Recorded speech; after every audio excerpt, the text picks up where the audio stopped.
ಎಲ್ರಿಗೂ ನಮಸ್ಕಾರ. ನಮ್ಮ ಅಡುಗೆ ಚಾನೆಲ್ಗೆ ಸ್ವಾಗತ. ಇವತ್ತಿನ ವಿಶೇಷ ಗರ್ಗರಿಯಾಗಿರೋಂಥ ಮಸಾಲೆ ರೊಟ್ಟಿ ರೆಸಿಪಿ. ಮುಖ್ಯವಾಗಿ ಇದನ್ನು ಮಾಡಲಿಕ್ಕೆ ಅಕ್ಕಿ ಹಿಟ್ಟನ್ನ ಉಪಯೋಗ ಮಾಡ್ತಾಯಿಲ್ಲ. ಕೇವಲ 5 ನಿಮಿಷದೊಳಗಡೆ ಮಾಡ್ಕೋಬೋದು. ಮೊದಲನೇ ಸ್ಟೆಪ್ಪಲ್ಲಿ ಬಟ್ಲೆ ತೊಗೊಂಡಿದ್ದೀನಿ. ನೆನೆಸಿಟ್ಕೊಂಡಿರೋ ಅವಲಕ್ಕಿ, ತೆಳು ಅವಲಕ್ಕಿ, ಗಟ್ಟಿ ಅವಲಕ್ಕಿ ಯಾವುದಾದ್ರೂ ಪರವಾಗಿಲ್ಲ. ಸುಮಾರು 1 ಗ್ಲಾಸಷ್ಟು ಅವಲಕ್ಕಿನ ಉಪಯೋಗ ಮಾಡಿದ್ದೀನಿ, ಅಥವಾ 100 ಗ್ರಾಮ್ಸಷ್ಟು.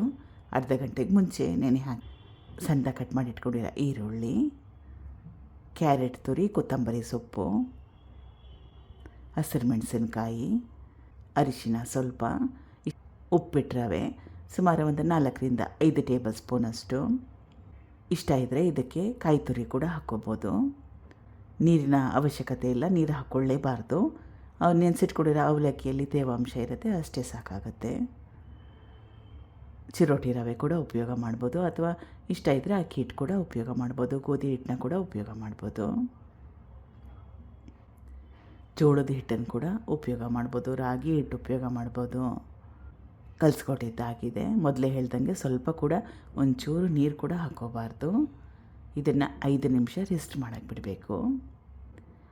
5 ನಿಮಿಷ ಆದಮೇಲೆ ರವೆ ಎಲ್ಲ ಕರೆಕ್ಟಾಗಿ ಸೆಟ್ ಆಗಿದೆ. ಇದನ್ನು ರೊಟ್ಟಿ ಥರ ತಟ್ಕೋಬೇಕು. ಅವಲಕ್ಕಿ ಹಾಕ್ಕೊಂಡಿರೋದ್ರಿಂದ ಸ್ವಲ್ಪ ಸಾಫ್ಟಾಗಿರುತ್ತೆ. ಹೆಂಚು ಚೆನ್ನಾಗಿ ಕಾದಿದೆ.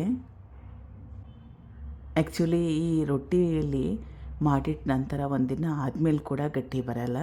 ಅವಲಕ್ಕಿನ ಉಪಯೋಗ ಮಾಡಿದ್ದೀನಿ, ಅದಕ್ಕೋಸ್ಕರ 2 ಕಡೆ ಚೆನ್ನಾಗಿ ಕೆಂಪಾಗೋವರೆಗೂ ಬೇಯಿಸ್ಕೋಬೇಕು. ರೊಟ್ಟಿನ ಬೇಯಿಸ್ಕೊಂಡಿದ್ದಾಗಿದೆ. ಮಸಾಲೆ ರೊಟ್ಟಿ ಈಗ ಬಿಸಿ ಗರ್ಗರಿಯಾಗಿರೋಂಥ ಮಸಾಲೆ ರೊಟ್ಟಿ ರೆಡಿಯಾಗಿದೆ. ಟ್ರೈ ಮಾಡಿ.